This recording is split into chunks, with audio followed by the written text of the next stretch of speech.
Hello ladies and gentleman, എവർക്കും ഫുട്ബോളിലെ മറ്റൊരു വീഡിയോയിലേക്ക് സ്വാഗതം. ബാഴ്സലോണയുടെ പരിശീലകൻ ഹാൻസി ഫ്ലിക്ക് ആരാധകർക്ക് നൽകിയ വാക്ക് ഇതുവരെ അദ്ദേഹം പാലിച്ചു.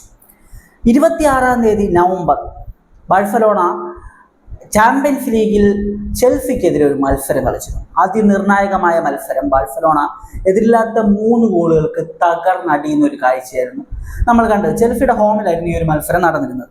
ഈ മത്സരത്തിന് ശേഷം ബാഴ്സയുടെ പരിശീലകനായിട്ടുള്ള ഹാൻസി ഫ്ലിക്ക് ആ ഒരു പ്രസ് കോൺഫറൻസിൽ ചില കാര്യങ്ങൾ പറഞ്ഞിരുന്നു. എന്തൊക്കെയാണ് നമുക്ക് നോക്കാം. ഐ പ്രോമിസ് യു, ഞാൻ നിങ്ങൾക്ക് പ്രോമിസ് തരുന്നു, we will see another Barca soon. Barca, അതായത് ബാഴ്സയുടെ വേറൊരു വെർഷൻ നമുക്ക് ഉടൻ തന്നെ കാണാൻ കഴിയും, ആരാധകർക്ക് കാണാൻ കഴിയും എന്ന രീതിയിലായിരുന്നു അദ്ദേഹം പറഞ്ഞിരുന്നത്, ബാഴ്സയുടെ പരിശീലകനായിട്ടുള്ള ഹാൻസി ഫ്ലിക്ക്. അതിനുശേഷം എന്താണ് സംഭവിച്ചിട്ടുള്ളത്? ഇതുവരെ ബാഴ്സ ഒരു മത്സരവും പരാജയപ്പെട്ടിട്ടില്ല. കളിച്ച എല്ലാ മത്സരവും വിജയിക്കുകയും ചെയ്തു.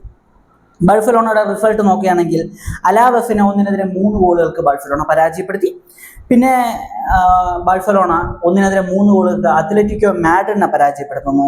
റയൽ ബെറ്റിസിനെ 3-5 ഗോളുകൾക്ക് വീഴ്ത്തുന്നു.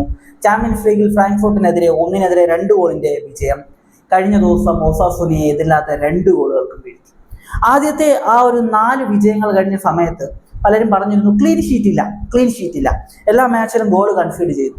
എന്നാൽ കഴിഞ്ഞ മാച്ചിൽ എതിരില്ലാത്ത 2 ഗോളുകൾക്ക് വിജയിച്ചുകൊണ്ട് ആ ഒരു ആരാധകരുടെ സങ്കടവും ഹാൻസി ഫ്ലിക്ക് മറികടന്നു. ഹാൻസി ഫ്ലിക്ക് തീർത്തു കൊടുത്തിരിക്കുകയാണ്.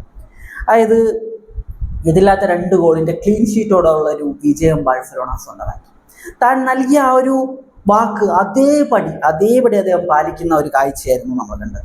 കഴിഞ്ഞ വർഷം ഏതാണ്ട് ഇതേ സമയം ഡിസംബർ മാസമാണെന്ന് തോന്നുന്നു, വളരെ മോശം പെർഫോമൻസ് ബാഴ്സയുടെ ഭാഗത്ത് നമ്മൾ കണ്ടു. അതിനുശേഷം അദ്ദേഹം പറഞ്ഞിരുന്നത് 2025 വളരെ മികച്ച ശക്തമായ ഒരു ടീമിനെ നിങ്ങൾക്ക് കാണാൻ കഴിയുമെന്നായിരുന്നു. 2025 നമ്മളത് കണ്ടു. പിന്നീട് ആ ഒരു ബാഴ്സയുടെ കുതിപ്പ് പോയി നിന്നത് അറിയാലോ, ചാമ്പ്യൻസ് ലീഗിന്റെ സെമി ഫൈനലിൽ ആ ഇന്റർ മിലാനോടുള്ള തോൽവിയോടെയായിരുന്നു. അതുവരെ വളരെ മികച്ച രീതിയിലായിരുന്നു ബാഴ്സ കളിച്ചിരുന്നത്. ഇപ്പോൾ അദ്ദേഹം പറഞ്ഞ ആ ഒരു വാക്ക് അദ്ദേഹത്തിന്റെ ടീം പാലിച്ചുകൊണ്ടിരിക്കുകയാണ്. ഇപ്പോൾ ലാ ലീഗിൽ 1ാം സ്ഥാനത്ത് തന്നെ ബാഴ്സ ഉണ്ട്. അപ്പോൾ ഇതിനെക്കുറിച്ചുള്ള നിങ്ങളുടെ ഒപ്പീനിയൻ കമന്റ് ബിലോ. മറ്റൊരു വീഡിയോ കാണുന്നതായിരിക്കും. ബൈ ബൈ വിത്ത് ഫുട്ബോൾ.